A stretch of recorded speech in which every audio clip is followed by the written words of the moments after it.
Mari kita lanjutkan penjelasan tentang torsi, atau yang dalam bahasa Inggris adalah the turning effects of the forces, atau efek-efek putaran akibat bekerjanya suatu gaya terhadap sebuah benda.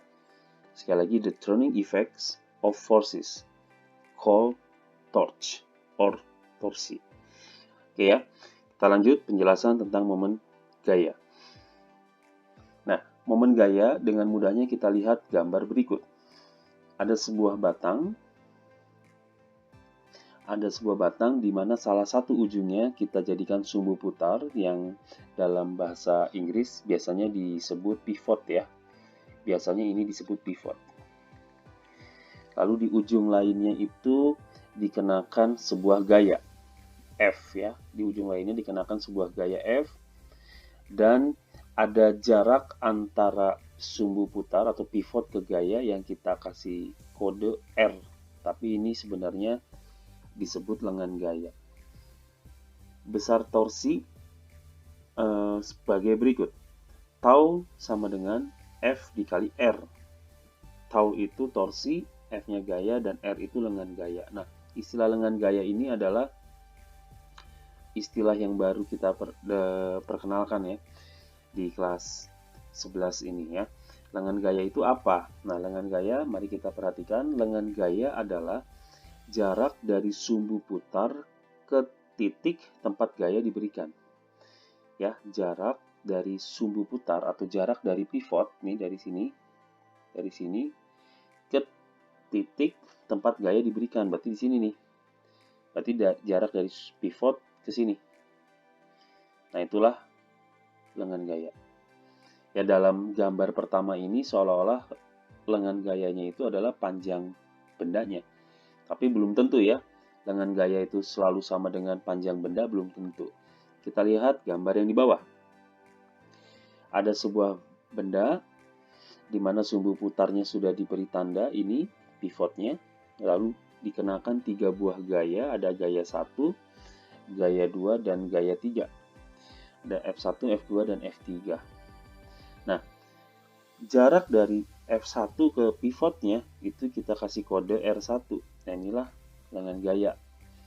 Demikian pula untuk gaya-gaya yang lain, kita peroleh lengan gayanya ada R2 dan ada R3.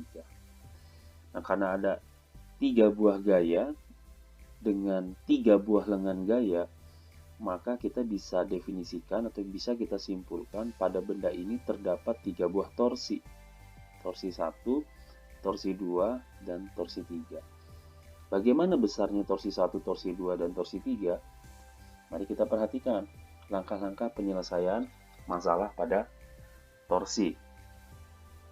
Yang pertama, tentukan sumbu putarnya. Sudah ya, tadi sudah paham sumbu putar atau pivot. Lalu tentukan posisi gaya-gayanya atau tentukan di mana letak gaya-gayanya. Oh, di sini berarti F1, F2, dan F3 di sini. Tentukan jarak dari lengan-lengan gayanya.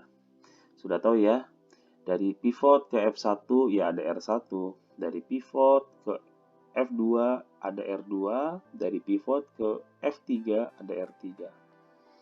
Jadi bagian sini udah, ini sudah, ini sudah. Nah, yang harus kita perhatikan untuk berlakunya rumus tau sama dengan F dikali R, itu kondisinya F harus tegak lurus R. Yang ini nih. Nah, kita lihat sekarang. Torsi 1. Torsi 1 itu kan F1 kali R1. Apakah sudah tegak lurus? Sudah. Berarti rumusnya sudah benar. Demikian pula itu torsi 2. Torsi 2 sudah tegak lurus ya. Maka rumus torsi 2 adalah F2 dikali R2. Sudah benar juga. Bagaimana untuk torsi 3? Nah, kita perhatikan ternyata torsi 3 ini membentuk suatu sudut. Kita kasih lambang theta. Supaya tegak lurus, maka gambarnya menjadi seperti ini. Nah, ini adalah F3 sin theta. Maka nilai torsinya adalah F3 sin theta dikali R3 atau sama dengan F3 R3 sin theta gitu ya. Lebih umumnya ditulis seperti ini. secara matematis. Sudah.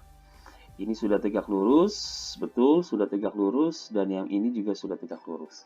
Maka 4 pernyataannya sudah kita lewati. Berikutnya, tentukan arah putarannya. Nah, kita sepakati yang searah jarum jam atau clockwise itu bertanda positif, yang berlawanan arah jarum jam atau counterclockwise itu bertanda negatif.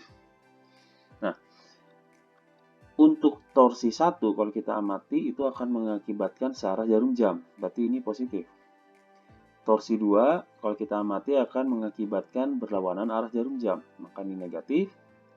Torsi 3 kembali searah jarum jam, maka ini menjadi positif kembali.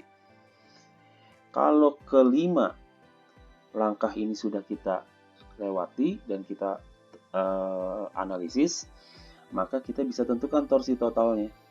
Torsi totalnya itu akan sama dengan torsi 1 kurang torsi 2 tambah torsi 3.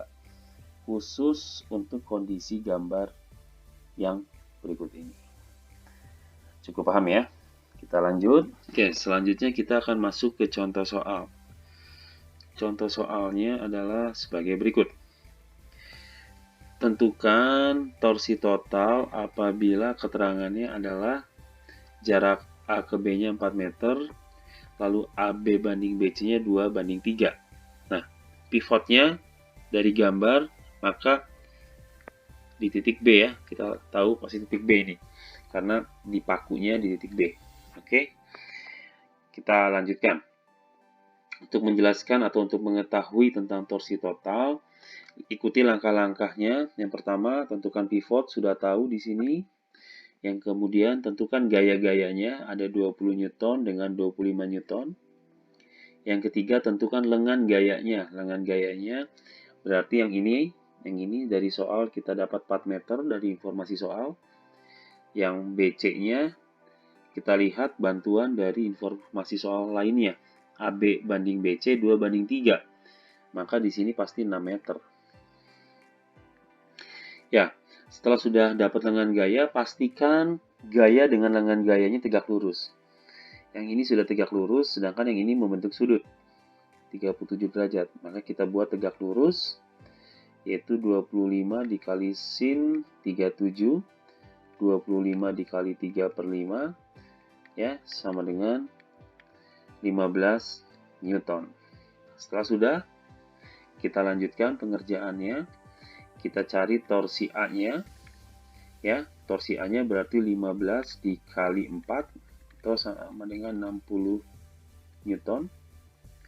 Torsi C ya, torsi C-nya itu 20 dikali 6, 100, bukan Newton tapi Newton meter ya. Itu 120 Newton meter. Setelah kita dapatkan harga-harganya, tentukan arahnya. Ya, torsi A itu menyebabkan berlawanan arah jarum jam, maka tandanya negatif. Sedangkan yang torsi C itu searah jarum jam, maka tandanya positif. Kita bisa dapat nih torsi totalnya. Maka kita dapatkan minus TA ditambah TC ya, atau torsi C. Kita masukkan harganya min 60 tambah 120, kita dapatkan 60 Newton meter. Di sini clockwise ya, atau searah jarum jam. Cukup paham ya? Kita latihan soal, tapi kali ini dijadikan tugas ya, nanti dikumpulkan. Terdapat batang, masanya 2 kg. Nah, ini hati-hati ya, kalau ada massa 2 kg, clue-nya adalah gaya berat diperhitungkan. Ya, gaya berat itu di mana letaknya? Letaknya pasti di tengah-tengah, yaitu clue-nya. Kemudian panjang totalnya adalah 10 meter. Perbandingan panjang yang ada AB banding BC banding CD adalah 1:2:1. Ya, 1:2:1. Oke. Nah, kalau sudah tahu, masih ada informasi selanjutnya adalah sudutnya 37 derajat. Sudutnya 37 derajat. Pertanyaannya, tentukan besarnya torsi total jika pivotnya di B dan pivotnya di D. Nah, coba dulu dikerjakan. Nanti kita akan ada pembahasan soal di video selanjutnya. Terima kasih.